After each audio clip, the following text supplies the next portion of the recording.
بسم اللہ الرحمن الرحیم الحمدللہ رب العالمین والصلاة والسلام علی خاتم النبیین.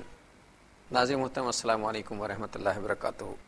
پروگرام آپ کے مسائل کا حل لے کر آپ کا میزبان ڈاکٹر محمود غزنوی حاضر ہیں. میرے ساتھ تشریف فرما ہیں شیخ الحدیث مفتی محمد ابوبکر صدیق شاذلی. السلام علیکم. وعلیکم السلام ورحمۃ اللہ وبرکاتہ. آج ناظرین جس موضوع پر میں گفتگو کرنا چاہتا ہوں، ہو سکتا ہے کہ بہت سے حضرات کو، خواتین و حضرات کو یہ موضوع اچھا نہ لگے، لیکن میری کوشش یہ ہوتی کہ معاشرے کے ان سلگتے ہوئے مسائل پر بات کی جائے جو ہمارے مسائل ہیں. آج کے حوالے سے ہمارا فقہ کیا ہے؟ یہ ایوری ڈے فقہ ہے، یہ روزانہ جو ہمارے مسائل پیدا ہو رہے ہیں ان پہ ہم بات کرنا چاہتے ہیں. اور آپ نے محسوس کیا ہوگا کہ میری کوشش یہ ہوتی ہے کہ وہ جو ہمارے سامنے کے مسائل جن پر ہم توجہ دیں ان پر بات کی جائے. آج میں نے بڑا ٹچی سا معاملہ رکھا ہے اور وہ ہے ملازمت پیشہ خواتین کے مسائل. فی زمانہ ہمارے ہاں صورتحال یہ پیدا ہو گئی ہے کہ خواتین و حضرات، میں صرف پاکستان کی بات کر رہا ہوں، غیر ملکوں میں تو ایسا ہوتا ہے. پاکستان میں اب یہ کلچر آ گیا ہے کہ جس خاتون نے تعلیم حاصل کر لی ہے اس کا مطمع نظر یہ ہے کہ تعلیم حاصل کی ہے تو اب نوکری ضرور کرنی ہے. میں اعلیٰ تعلیم حاصل کرنے کا مخالف تو نہیں ہوں، بلکہ میں تو اس کے فیور میں ہوں کہ خواتین کو اعلیٰ تعلیم حاصل کرنی چاہیے اور مردوں کو ضروری طور پہ انہیں تعلیم دلوانی چاہیے. عورت کا پڑھا لکھا ہونا ہر اعتبار سے بہت ضروری ہے، دنیاوی اعتبار سے بھی، مذہبی اعتبار سے بھی. لیکن یہ چیز کہ تعلیم حاصل کر لی ہے تو اب نوکری ضرور کرنی ہے. اب ظاہر ہے نوکری تو ہو رہی ہے، کچھ معاشرے کے مسائل بھی ایسے ہو گئے جس کی وجہ سے نوکری ہو رہی ہے. تو پہلے تو میں یہاں سے آغاز کرنا چاہوں گا کہ پہلے تو ہم ایک سوال کا جواب لے لیں مفتی صاحب سے، پھر آگے چلیں گے کہ خواتین کو نوکری کرنی بھی چاہیے یا نہیں کرنی چاہیے. جی مفتی صاحب. بسم اللہ الرحمن الرحیم. الحمدللہ رب العالمین والصلاة والسلام علی سید الانبیاء والمرسلین وعلی آلہ واصحابہ واہل بیتہ وذریاتہ اجمعین والعاقبۃ للمتقین. آپ کے اس سوال کے جواب سے پہلے میں اسلام کی تعلیمات کی روشنی میں کہ اسلام کا مزاج کیا ہے اس کو میں واضح کرنا چاہوں گا، کیونکہ اس وقت جو دور چل رہا ہے یہ کلچرل وار ہے اور اس میں دنیا کے مختلف کلچر ایک دوسرے پہ غالب آنے کی کوشش کر رہے ہیں. تو اس میں طاقت بھی استعمال کی جا رہی ہے، میڈیا کو بھی استعمال کیا جا رہا ہے، پیسوں کو بھی استعمال کیا جا رہا ہے. تقریباً ایک کلچر دوسرے کلچر پہ غالب آنے کے لیے وہ تمام کے تمام ذرائع جو ممکنہ ہوتے ہیں وہ سب کے سب استعمال کر رہا ہے. تو عموماً مسلمانوں کے اوپر یہ الغار ہے مختلف کلچروں کی، مختلف کلچرز کی، تو جس کی وجہ سے مسلمان مختلف کلچرز سے متاثر ہو کر انہی کے بود و باش کو اپناتے جا رہے ہیں. اور پھر وہ اسلام کے اندر اس کے لیے رعایتیں تلاش کرتے ہیں کہ دوسرے کلچر کو کس طرح سے اسلام پروموٹ کر سکتا ہے کہ نام اسلام کا ہو جائے، کلچر دوسرا رہے. مغرب کے کلچر کو مشرف و اسلام کر رہے ہیں. جی جی جی. تو بلکہ اسلام کو مشرف و مغرب کر رہے ہیں، یہ کہنا زیادہ مناسب رہے گا، کیونکہ اصل اہم تو یہی ہے کہ اگر مغرب کو ہم مشرف و اسلام کر لیں. صاحب آپ مسکرا کے کہہ سکتے ہیں، میں نہیں کہہ سکتا اس لیے کہ میں مکلف نہیں ہوں یہ بات کہنے کا. جی. تو یہاں پر دیکھیں دنیا کی دیگر سوسائٹیز کے اندر جو نارمز ہیں، جو آداب ہیں، ایٹیکیٹس ہیں، تصورات ہیں، وہ بالکل مختلف ہیں. کیونکہ ان کے یہاں پر تو انسان کو ایک سماجی جانور سمجھا جاتا ہے جس میں مرد عورت کی تمیز کے بغیر وہ سماجی جانور ہونے کے اعتبار سے ان کے ہر معاملے میں ایکول ہے، ہر معاملے میں ایکول ہے، آگے پیچھے ہونا ان کے لیے کوئی مسئلہ نہیں ہے. جبکہ اسلام ایک بہت ہی مہذب مذہب ہے، دین ہے جو کسی انسان کا نہیں اللہ تعالیٰ کا نازل کردہ ہے، اور اس میں انسانیت کے تمام معاملات کے بارے میں چاہے وہ کتنا ہی بڑا مسئلہ ہو، چاہے کتنا ہی چھوٹا مسئلہ ہو، پوری ڈیٹیل اور تفصیل ملتی ہے.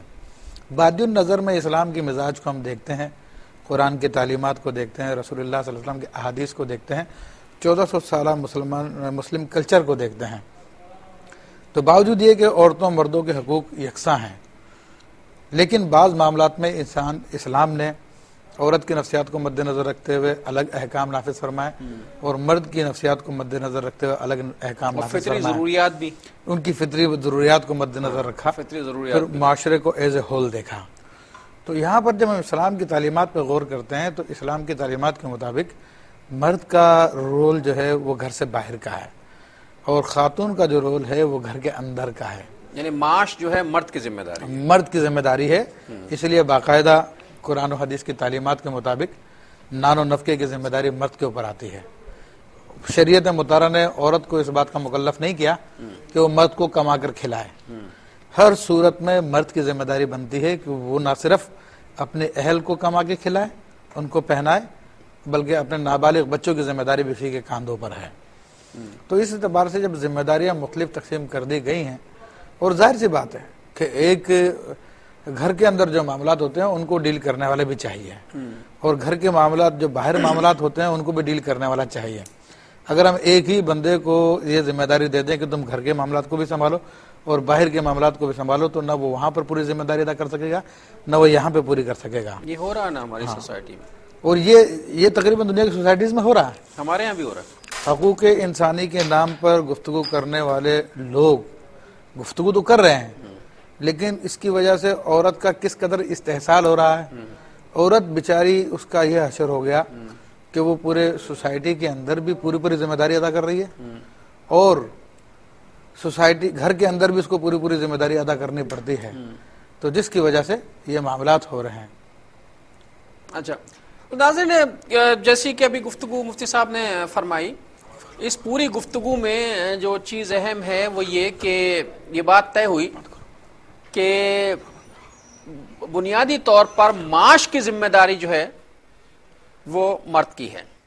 گھر بنانا مرد کی ذمہ داری ہے, گھر بسانا مرد کی ذمہ داری ہے, اور گھر کو چلانا عورت کی ذمہ داری ہے. معاش کی ذمہ داری جو ہے وہ مرد پہ عائد نہیں کی گئی کسی صورت میں بھی. عورت کی ذمہ داری ہے وہ گھر میں اندر رہے, گھر کے معاملات کو سنبھالے. مرد کی ذمہ داری ہے وہ کما کے لائے. حد یہ ہے کہ پچھلے پروگرام میں ہم نے جو مفتی اسماعیل صاحب کے ساتھ ایک پروگرام ہوتا ہے اس میں ایک عجیب کیا وہ ایک بہت اہم ترین بات جو ہے وہ ڈسکس ہوئی تھی, وہ یہ کہ جب حضرت فاطمہ الزہرا رضی اللہ تعالی عنہا کا نکاح مبارک ہوا حضرت علی سے, اور مہر پر بات ہو رہی تھی, تو آپ میں جہیز پر بات ہو رہی تھی, تو آپ نے حضرت علی سے کہا کہ آپ کے پاس کچھ چیزیں ہیں تو وہ لے آئیے. تو آپ کچھ سامان لے کر آئے, غالباً زرہ بختر تھی, کہا کہ اس کو فروخت کر دیں. جب وہ فروخت کر دیا تو اس میں سے آدھی رقم جو ہے وہ صاحبزادی کا اپنی آپ نے مہر مقرر کروا دیا, اور جو پیسے بچے اس سے چند چیزیں جو ہیں وہ خریدی, جس میں کٹورا تھا, تکیہ تھا, وغیرہ وغیرہ. اس سے ایک بات یہ ثابت ہوئی کہ ہمارے ہاں جو یہ جہیز وہیز دینے کے رواج ہے کہ صاحب اس سے مرد کو آسانیاں میسر آتی ہیں کہ جب وہ سامان اپنے ساتھ لے کر آئیں گی خاتون, بس وہ ایک مکان بنا کے دیں گے, سامان عورت کا ہوگا, برتیں گے. یہ ذمہ داری عورت کی نہیں ہے, مرد کی معاشی ذمہ داری مرد کی ہے, اور مفتی صاحب نے بھی یہی بات فرمائی. میں ذرا ایک کالر سے بات کرنا چاہتا ہوں, پھر بات آگے بڑھائیں گے. السلام علیکم. السلام علیکم. وعلیکم السلام. صاحب یہ میں حیدرآباد سے بات کر رہا ہوں محسن. سوال یہ تھا کہ آپ کون سے حیدرآباد سے؟ انڈیا. ہاں اچھا فرمائیے. سوال یہ تھا کہ جو نمازوں میں خیال آتے ہیں اور یہ جو بس آتے ہیں کہ دن بھر میں, تو یہ نماز ہو جاتی ہے یا نہیں؟ اچھا, اور کوئی سوال؟ چلیے مفتی صاحب پہلے لگے ہاتھوں. دیکھیں اس کے حوالے سے یہ کہ احادیث کریمہ میں اس کا بھی علاج بتایا گیا ہے, اور سیدھا سادہ اس کا علاج تو بزرگان دین نے جو کتابوں میں لکھا وہ یہ ہے کہ انسان نماز کا انتظار کرے. ہماری عادت یہ ہوتی ہے کہ ہم دنیا میں مصروف رہتے ہیں, اور دنیا میں مصروف رہتے جیسے نماز کا ٹائم آتا ہے بس تھوڑا سا وقفہ نکالتے ہیں, جلدی سے دوڑ کے جا کے نماز پڑھ کے پھر واپس دنیا میں آ جاتے ہیں. تو اس سے ہوتا یہ ہے کہ جب انسان کی ایک عادت ہے, نفسیات ہے, جب اس کا دماغ کسی خیالات میں لگا ہوتا ہے تو ایک دم سے وہ خیالات اس سے دور نہیں ہوتے ہیں. جس طرح کوئی شخص کا کوئی عزیز فوت ہو جاتا ہے تو لوگ کہتے ہیں کہ بھی آہستہ آہستہ یہ غم دور ہوگا. اسی طرح کوئی خوشی ہوتی ہے وہ بھی آہستہ آہستہ ہلکی ہوتی ہے. تو اسی طرح جب ہم ایک خیالات کے اندر مصروف ہیں دنیا کے اندر, اور پھر فوراً نماز میں داخل ہوں گے تو وہ خیالات ابھی دور ہوئے ہی نہیں ہمارے, وہ ان کو خیالات کو دور ہونے میں ٹائم لگے گا. تو اس لیے علماء فرماتے ہیں کہ نماز کا انتظار کرے, پہلے سے وضو کر لے, نماز کے لیے بیٹھ جائے, تو اب ذہنی روت تبدیل ہو جائے گی اس کی. جب اس کی ذہنی رو تبدیل ہو جائے گی تو اب نماز میں اس کا دل لگے گا. پھر دوسری یہ کہ ہمیں اس بات کا احساس ہونا چاہیے کہ ہمیں حکم دیا گیا ہے ان تعبد اللہ کأنک تراہ فإن لم تکن تراہ فإنہ یراک، کہ تو اللہ کی عبادت ایسے کر گویا کہ تو اس کو دیکھ رہا ہے. تو اگر تو اس کو نہیں دیکھ سکتا تو یہ سمجھ لے کہ وہ تجھ کو دیکھ رہا ہے. تو ہم نے اس تصور کو بھی صرف نماز کے لیے خاص کر دیا ہے، حالانکہ یہ مراقبہ کہلاتا ہے اور یہ انسان مسلمان کی پوری زندگی پہ حاوی ہونا چاہیے. ہر وقت اس کا یہ عقیدہ رہنا چاہیے کہ اللہ مجھ کو دیکھ رہا ہے. تو جب نماز کے اندر خصوصی کنسنٹریشن کے ساتھ یہ کام کرے گا تو پھر انشاءاللہ تو امید ہے کہ توجہ کہیں بھٹکے گی نہیں. سمجھے میرے بھائی؟ اچھا نماز ہو جاتی ہے اس واسطے سے؟ دیکھیں نماز تو ہو جائے گی، لیکن ایسی نماز کے جس میں انسان بالکل غافل ہو جائے اور نماز کی رکعتیں بھول جائے تو پھر اللہ تعالیٰ اس کے بارے میں فرماتا ہے فویل للمصلین الذین هم عن صلاتهم ساہون. تو اس آیت طیبہ کے حوالے سے بعض علماء نے یہ بھی فرمایا کہ جو نمازوں کو قضا کر دیتے ہیں وہ مراد ہے، اور بعض یہ کہتے ہیں کہ جو نمازوں میں بالکل غافل ہو جاتے ہیں وہ بھی اس میں شامل ہیں. تو بہرحال یہ کہ نماز فقہی اعتبار سے ہو جاتی ہے. وسواس آنا ہے یہ ارادی فعل تو ہے نہیں. ہاں دیکھیے اچھا میں ایک کالر سے ہیں میرے ساتھ، مکہ مکرمہ سے ایک کالر ہے محمد علی صاحب. السلام علیکم. وعلیکم السلام، جناب محمد علی بات کر رہا ہوں. جی ارشاد فرمائیے. یہ ٹیلی ویژن کی آواز بند کیجئے ذرا. سر اصل میں یہ متعلق پوچھنا چاہ رہا تھا کہ ایک عورت کے حقوق بیسیکلی کیا چیز ہے، ٹھیک ہے کہ نہیں؟ پہلی چیز، جب عورت اور مرد اور لڑکی جس کی بھی شادی ہوتی ہے، شادی کے متعلق نکاح میں خطبہ دیا جاتا ہے، اس خطبے میں کیا حقوق بتائے گئے ہیں اور مرد کے، لڑکے کے اور لڑکی کے، ان کی تھوڑی سی وضاحت کر دیں کھل کے، تاکہ یہ بہت مسائل پیچیدہ مسائلات آتے ہیں تو ان کے متعلق تھوڑی سی تشریح کر دیں. چلیے ٹھیک ہے ابھی بات کر لیتے ہیں، اس پہ بات کر لیتے ہیں، لیکن اب ایک چھوٹا سا مجھے وقفہ لینا ہے، اس کے بعد آ کے پھر تفصیلی بات کریں گے. السلام علیکم ورحمۃ اللہ وبرکاتہ. ویلکم بیک ناظرین. وقفے کے بعد پروگرام میں آپ کا خیر مقدم ہے. مکہ سے بھائی محمد علی کی کال تھی اور اس سے پہلے میں نے ایک سوال مفتی صاحب سے کیا تھا. اب میں ایک سوال مفتی صاحب سے کرنا چاہتا ہوں، لیکن انڈیا سے کالر آ گئے ہیں. السلام علیکم. وعلیکم السلام. جی بھائی. جی میں محمد یوسف اتاری بول رہا ہوں. جی انصاری صاحب. جی مجھے عورتوں کی نماز کے بارے میں احکام کی تفصیل سے جانکاری دے دیجیے. اچھا ٹھیک ہے، بس بات کرتے ہیں عورتوں کی نماز کے بارے میں بات کرتے ہیں. محمد علی صاحب کا عورتوں کے حقوق کے بارے میں سوال ہے. مجھے اب ایسا کرتے ہیں پہلے کالرز کو ساتھ ساتھ. جی محمد علی صاحب نے جو بات کہی ہے کہ عورتوں کے کیا حقوق ہیں، تو بات یہ کہ عورتوں کے کیا حقوق نہیں ہیں، کیونکہ سارے کے سارے ایک انسان کے جو حقوق ہو سکتے ہیں شریعت مطالعہ نے عورت کو حقوق دیے ہیں. ہمارے معاشرے میں شادی کرنے کے بعد عورت کو بعض جگہوں پہ ملازم کی حیثیت سمجھا جاتا ہے. وہ جس طرح اس کو میاں کی خدمت کرنی ہے اسی طرح وہ گھر کے تمام دیوروں کی بھی خدمت کرے گی اور اپنے ساس سسر کی بھی خدمت کرے گی، ان کی خوشی کے لیے اپنے ساری زندگی کو تہو بالا کر دے گی. اس کی پرسنل لائف کچھ نہیں ہوتی ہے. حالانکہ شرعی اعتبار سے عورت کے اوپر یہ بھی واجب نہیں ہے کہ وہ اپنے میاں کو روٹی بنا کے کھلائے، بلکہ میاں کی ذمہ داری ہے کہ عورت کے لیے کھانا پرووائڈ کرے، یا پکایا دے یا کسی سے پکوا کر دے. تو ہم لوگ یہ حقوق نہیں جانتے، نہیں سوچنے کی کوشش کرتے، بلکہ اگر ہمارے رشتہ داروں میں سے کوئی بلا وجہ عورت سے ناراض ہو جاتا ہے کہ ہمارا کام نہیں کر کے دیتی تو ہم اپنی بیوی پہ چڑھ دوڑتے ہیں. تو دیکھیں عورت کے تمام، بیوی کے تمام حقوق وہی ہوتے ہیں جو کہ ایک مرد کے ہوتے ہیں، سوائے ایک بعض باتوں میں اس کو مرد کی اطاعت کرنی ہوتی ہے. ہاں چونکہ نان نفقے کا مطلب تو یہ ہوتا ہے کہ سال میں 2 جوڑے دے، ایک سردی کا ایک گرمی کا، کھانے کا یہ کہ پیٹ بھرنے کے قابل کوئی چیز دے دے. تو اگر اتنی بات پہ سودے بازی ہوتی ہے تو ٹھیک ہے، پھر عورت سے اور کوئی خدمت نہیں لی جائے گی. لیکن چونکہ عورت کو جب بیوی بنا کر لے کر آتے ہیں تو ایک فیملی ممبر بنا کر لے کے آتے ہیں، اور جب فیملی ممبر بناتے ہیں تو پھر سمجھوتا ہوتا ہے آپس میں کہ ہم آپ کے لیے یہ کچھ کر رہے ہیں، آپ ہمارے لیے کچھ کیجئے. تو پھر وہ سمجھوتے کی بنیاد پہ سارے کے سارے معاملات چل رہے ہوتے ہیں. محمد علی بھائی، مجھے نہیں معلوم آپ نے جو سوال کیا وہ تو میں نے نوٹ کر لیا، لیکن جو آپ کا لہجہ کہہ رہا تھا اس سے یہ سوال مجھے ذرا دوسرے ٹائپ کا لگا.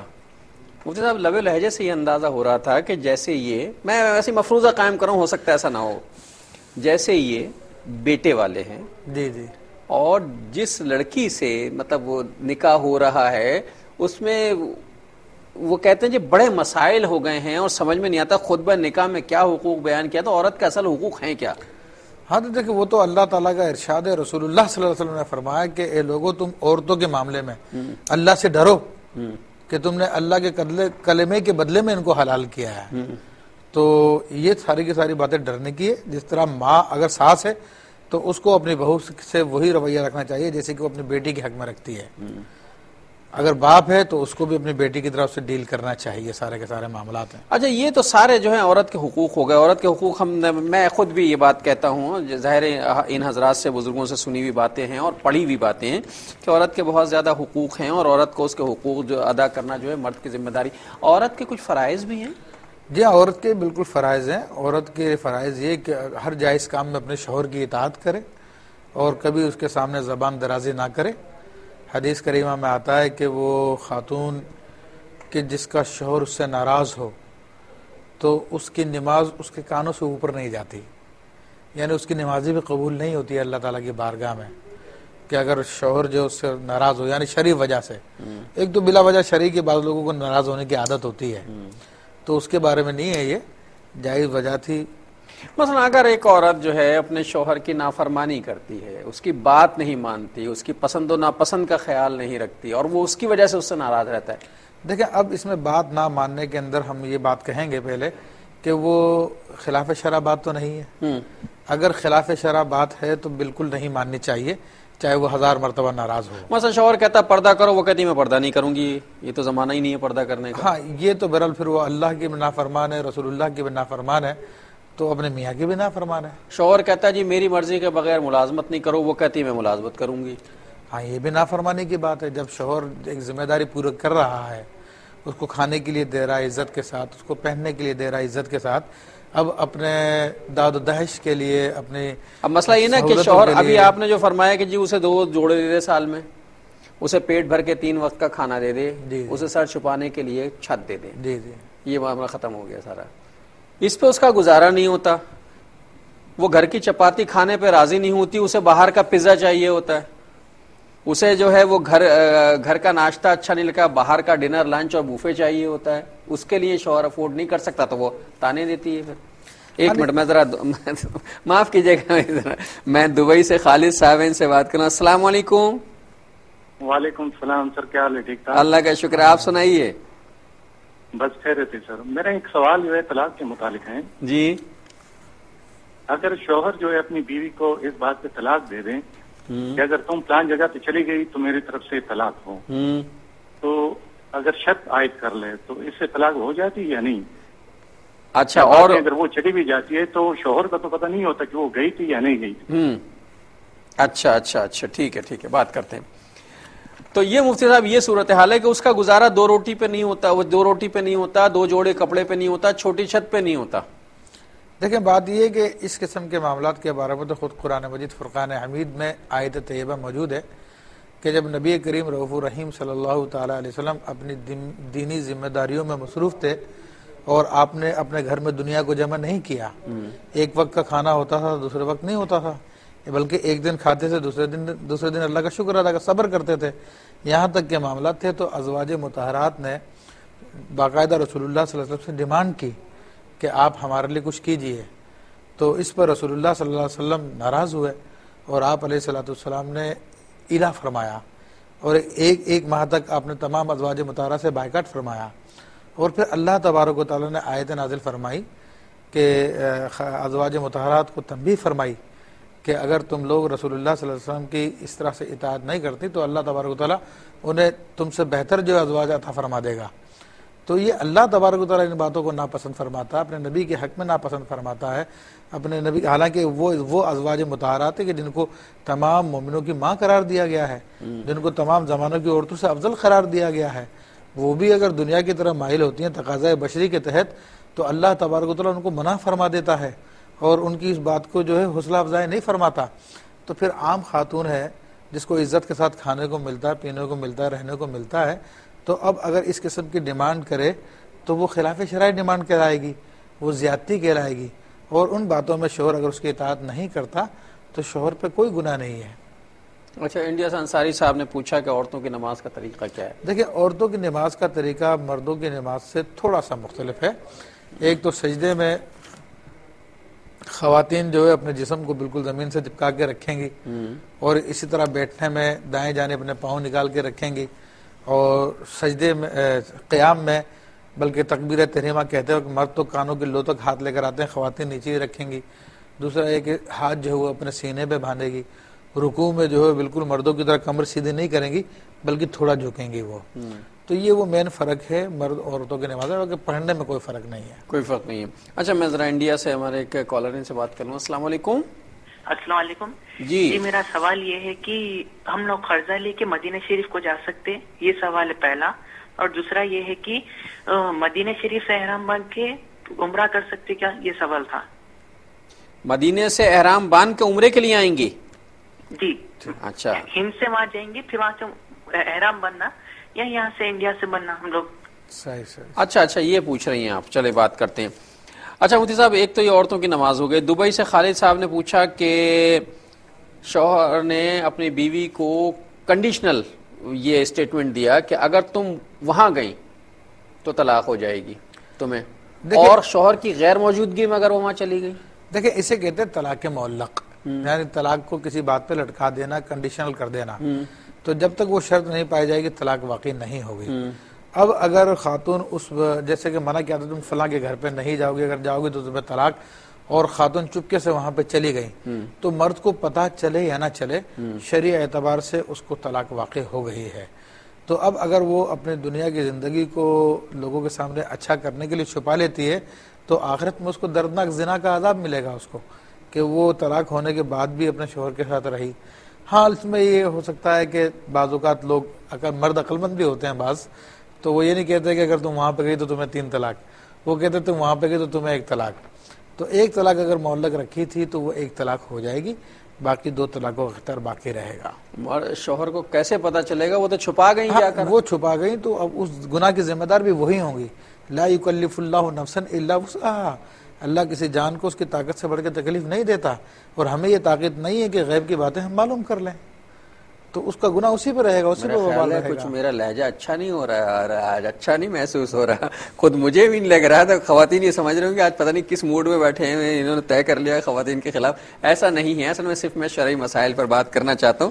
مجھے خود احساس ہوا کہ یہ جو میں طریقہ اختیار کر رہا ہوں کوئی مناسب نہیں لگ رہا مجھے۔ تو انڈیا سے بھائی نے ہماری بہن نے پوچھا کہ قرضہ لے کر مدینے جا سکتے ہیں؟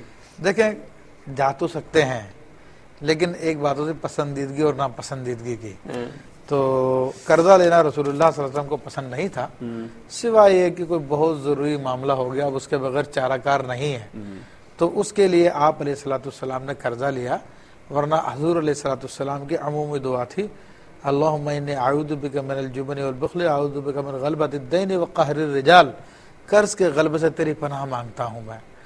تو اب مدینہ منورہ جانا اگرچہ کہ بہت بڑی سعادت اور محبت کی بات ہے، لیکن شرعی اعتبار سے یہ اس میں مستحبات اور سنت میں آتا ہے، کہ واجبات میں نہیں ہے ہمارے نزدیک۔ تو ہم یہ مشورہ دیں گے کہ قرضہ نہ لیا جائے، قرضے سے گریز کیا جائے۔ ہاں، انتظار کریں کہ کب اللہ تعالیٰ توفیق عطا فرمائے، خود اپنا مال آ جائے تو پھر چلے جائیں۔ اچھا، اللہ تعالیٰ غیب سے کوئی بندوبست فرما دیتے ہیں، اس نیت کے نتیجے میں سب کچھ ہو جاتا، تو احرام کہاں سے باندھیں گے؟ تو یہ اگر ڈائریکٹ مدینہ منورہ کی حاضری دیتے ہیں تو ان کے اوپر احرام انڈیا سے نہیں ہوگا۔ ہاں، جب مدینہ منورہ پہنچنے کے بعد پھر مکہ معظمہ آئیں گے عمرے کے ارادے سے، یا ویسے بھی مکہ معظمہ آنا چاہیں گے، تو اب ان پہ احرام واجب ہوگا۔ ہاں، اگر ڈائریکٹ ان کا یہ مکہ معظمہ جاری ہے تو پھر ان کو میقات سے پہلے احرام باندھنا ہوگا، اور اگر ڈائریکٹ مکہ معظمہ نہیں جاتی بلکہ مدینہ منورہ جاتے ہیں تو پھر ان پہ احرام نہیں ہے۔ مدینہ منورہ کی حاضری سے فارغ ہونے کے بعد جب مکہ معظمہ کا ارادہ کریں گے تو پھر یہ احرام باندھیں گے۔ یہ سعودی عربیہ سے کالر میرے ساتھ۔ السلام علیکم۔ السلام علیکم۔ میں نے 1 ماہ کے بعد پھر میں نے اس کو پھر طلاق دے دی، اور تیسری بار پھر میں نے ایسے طلاق دے دی۔ کیا طلاق ہوگی ہے یا نہیں؟ ارے مجھے بتائیے نا، پہلی دوسری باتیں تو بتائیے پہلے، تیسری بات بتا دی آپ نے ڈائریکٹ۔ پہلی بات میں نے اس کے منہ میں اس کے سامنے بیٹھ کے اس کو میں نے بول دیا 3 بار طلاق طلاق طلاق۔ اچھا، اور دوسری مرتبہ 1 ماہ کے بعد پھر اس کو میں نے بولا میں نے کاغذ لکھ کے اور مکمل کاغذ فل کر کے اس کو بھیج دیا. ہاں ٹھیک ہے. تیسری بار میں نے پھر ایسے ایک تیسرے ماہ بعد پھر اس کو ورگا لکھ کے بھیج دیا. ٹھیک ہے, کیا طلاق ہوگی ہے یا نہیں ہوگی, یہ مجھے بتا دیں. مفتی صاحب ابھی بھی پوچھ رہے ہیں طلاق ہو گئی کیا؟ اصل میں بات یہ ہے کہ نبی کریم صلی اللہ تعالی وسلم کی حدیث مبارکہ صحیح حدیث مبارکہ ہے جو کہ سیاستہ میں موجود ہے کہ رسول اللہ صلی اللہ علیہ وسلم کے زمانے میں ایک شخص نے 100 مرتبہ اپنی بیوی کو طلاق دی, ایک ساتھ طلاق طلاق طلاق اس طرح کر کے. تو اس پہ رسول اللہ صلی اللہ علیہ وسلم غضب کے مارے کھڑے ہو گئے اور آپ علیہ الصلوۃ والسلام نے ارشاد فرمایا کہ 3 طلاقیں واقع ہوگی اور 97 مرتبہ اس نے اللہ کی آیتوں سے مذاق کیا ہے اس شخص نے. تو اسی طرح یہ جو کہہ رہے ہیں کہ میں نے 3 دفعہ کہہ دیا طلاق طلاق طلاق, نہیں, ایک مرتبہ انہوں نے 3 مرتبہ طلاقیں دی. فرسٹ تو 3 ہو گئی ہیں. سیکنڈ انہوں نے 1 مہینے کے بعد کاغذ پہ لکھ کے دی 3. تھرڈ انہوں نے پھر 1 مہینے کے بعد کاغذ پہ لکھ کے کمپلیٹ کی. ہاں نہیں, تو یہ ایسا کرنا جائز نہیں ہے. 3 دفعہ جب طلاق پہلے دے دی تھی وہی کافی تھی.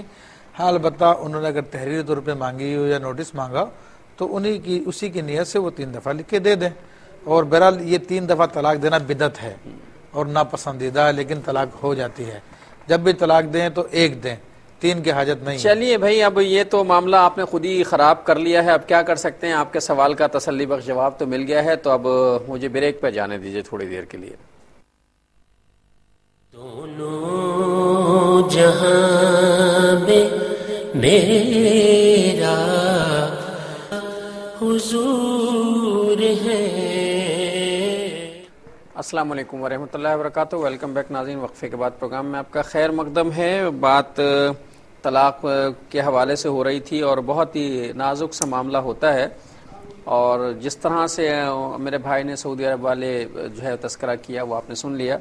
بات جو ہے وہ عورت کے ملازمت کے مسائل پر ہو رہی ہے, اور اس حوالے سے ہم نے بہت سی باتیں کی ہیں. اگر میرے لب و لہجے سے یا میری ماؤں بہنوں کو کوئی چھوٹی موٹی بھی اگر کوئی تکلیف پہنچی ہے, سما خراشی ہوئی ہے, تو معذرت خواہ. میری انٹینشن قطعی جو ہے وہ آپ کی تصدیق کرنا, خدا نہ خواستہ اللہ نہ کرے, یا آپ کے مسائل پر اس طرح کے معاملات پر نہیں. کچھ چیزیں جو حقیقت ہیں, جو شریعت ہے, جو فقہ ہے, جو ہماری زندگیوں کے لیے لازم ہے, اس پر بات ہمیں کرنا چاہیے. ہمیں کبھی کبھی اپنا احتساب بھی کرنا چاہیے, اس لیے میں یہ باتیں کر رہا ہوں. اچھا مفتی صاحب, اگر ضرورت مند خاتون, وہ تو بات ہو رہی تھی نا شوق میں نوکری کرنے والی یا تعلیم کے نظام میں نوکری کرنے والی خواتین, کچھ ضرورت مند ہیں کہ جن کے لیے ضروری ہے کہ وہ ملازمت کریں ورنہ ان کے بچوں کا پیٹ نہیں پلے گا یا ان کا اپنا پیٹ نہیں پلے گا فی زمانہ, تو ایسی عورتیں کس شعبے میں ملازمت کر سکتی ہیں؟ دیکھیں, اس سوال کے جواب سے پہلے اس کا یعنی ایک نقصان یہ ہے کہ جو خواتین عموماً ملازمت کے لیے چلی جاتی ہیں تو اپنے بچوں کو وہ ٹائم نہیں دے پاتے, وہ شوہر کو بھی ٹائم نہیں دے پاتے. اور پھر آج کل یورپ کے اندر اس کے نظارے دیکھے جا سکتے ہیں کہ جہاں پر مائیں اپنے بچوں کو ٹائم نہیں دیتی بلکہ پارٹ ٹائم دیتی ہیں, تو بچے بھی بڑے ہونے کے بعد پھر ماں باپ کو ٹائم نہیں دیتے ہیں اور عموماً ماں باپ سے الگ ہو جاتے ہیں یا ساتھ رہتے ہیں تو بالکل نافرمان قسم کے ہوتے ہیں. آج میں سمجھتا ہوں کہ یورپ, امریکہ اور غیر مسلم ممالک میں رہنے والے مسلمانوں کا سب سے بڑا برننگ ایشو یہی ہے کہ بچے کنٹرول میں نہیں ہیں, بچے ہاتھ سے نکل جاتے ہیں.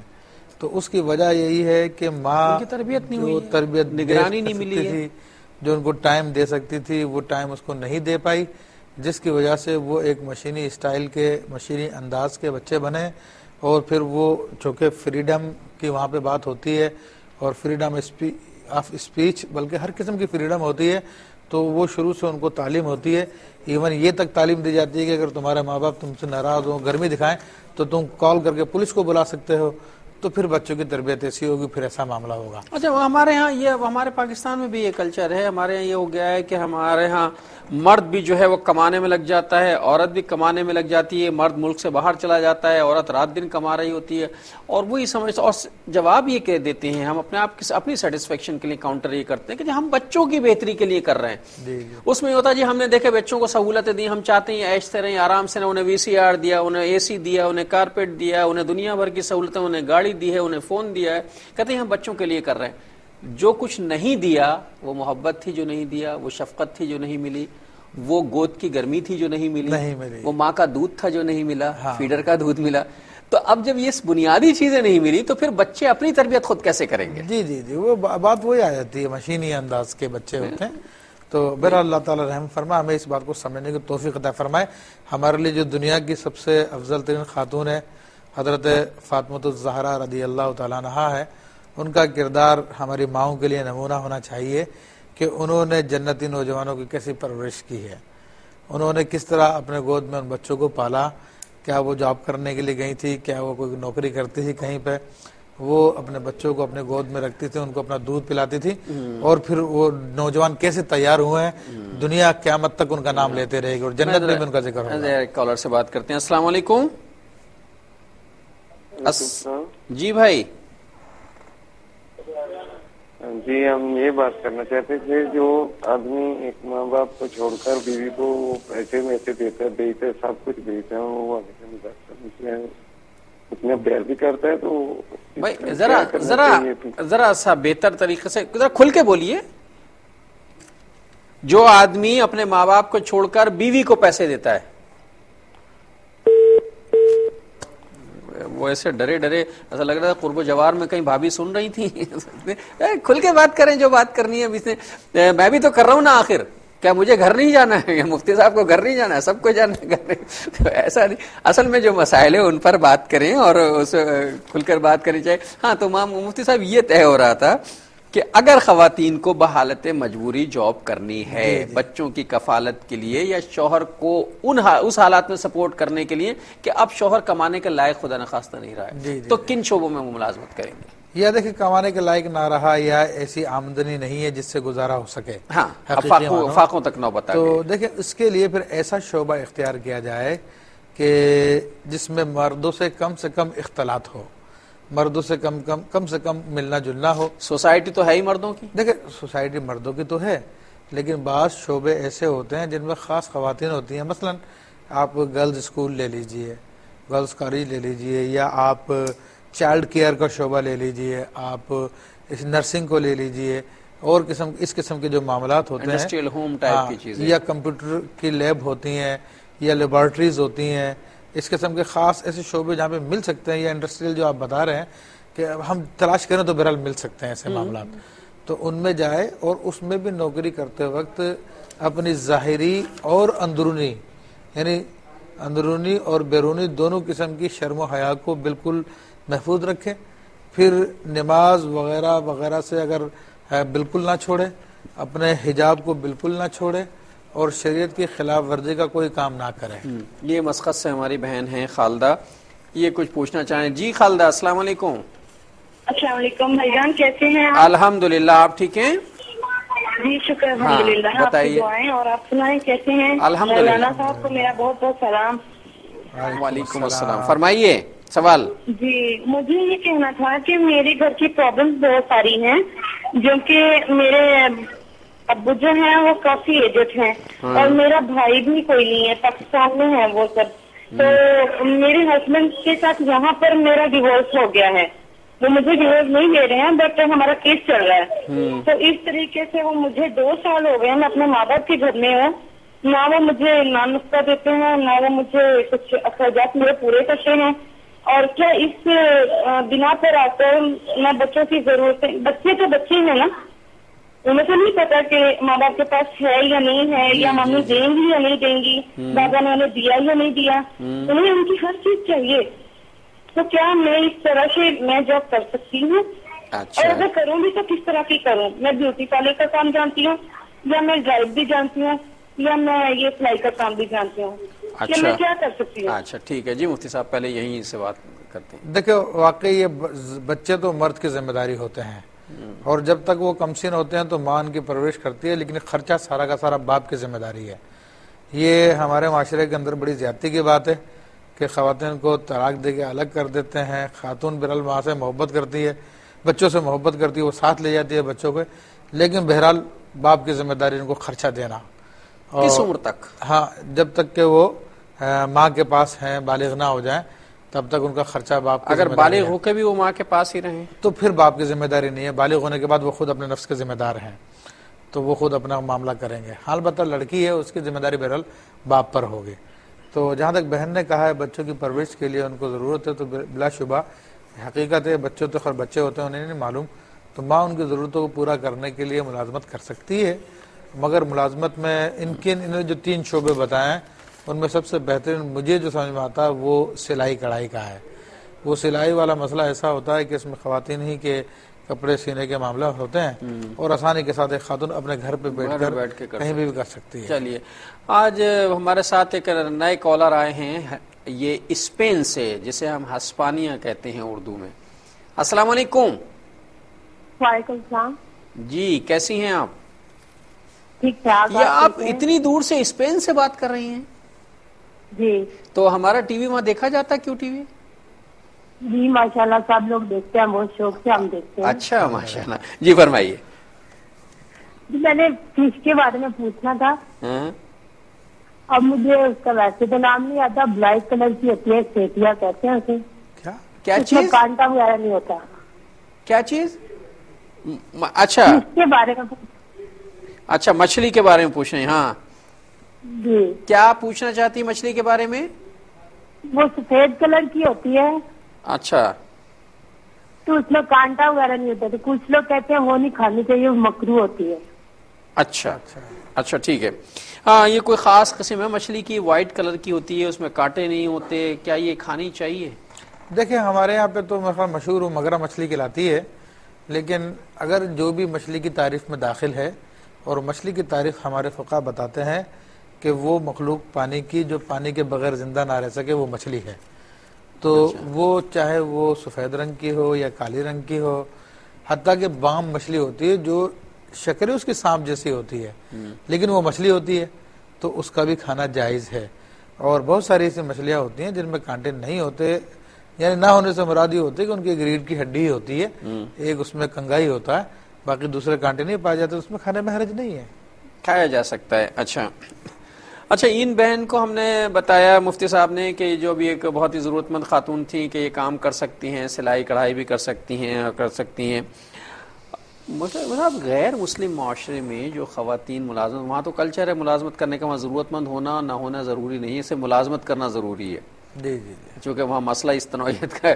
تو وہاں جو خواتین ملازمت کرتی ہوں گی مسلم خواتین، ان کے ساتھ تو بڑے مسائل، اس نے وہاں تو ہینڈ شیک ہینڈ کا مسئلہ بھی ہوتا ہے۔ ہاں نہیں وہاں پر تو واقعی بہت آزمائش ہے اس حوالے سے، اور خاص طور پہ وہ خواتین جو اپنی یعنی زندگی کے گریڈ کو اپ کرنے کے لیے کرتی ہیں، والا ضرورت ہے تو بہرحال میاں کی کمائی سے بھی پوری ہو جاتی ہیں، تو ان کے لیے بڑے احتیاط والا معاملہ ہے۔ تو اس میں دیکھیں اسلامی تہذیب شریعت مطالعہ تو اس بات کی اجازت نہیں دیتی کہ اجنبی مرد عورت آپس میں ہاتھ ملائیں، یعنی اور اس کے علاوہ پھر ان کو یہ پرابلم بھی ہوتے ہیں کہ وہاں پہ مردوں کے ساتھ اختلاط وغیرہ۔ اچھا ان سے ایک کام کرتے ہیں، یہ یہاں سے بہت سے معاملات جو ہیں وہ نئی صورت اختیار کر رہے ہیں اور وقت جو ہے وہ آخری منٹ بھی میرا خیال ہے گزر رہا ہے، تو اس موضوع کو ہم کنٹینیو کریں گے انشاءاللہ اگلی پیر تک۔ تو ناظرین محترم اگلے پیر تک کے لیے اپنے میزبان ڈاکٹر محمود غزنوی اور شیخ الحدیث مفتی محمد ابوبکر صدیق شاہ جی کو اجازت دیجیے۔ اللہ نے کے بعد اللہ نے جہاں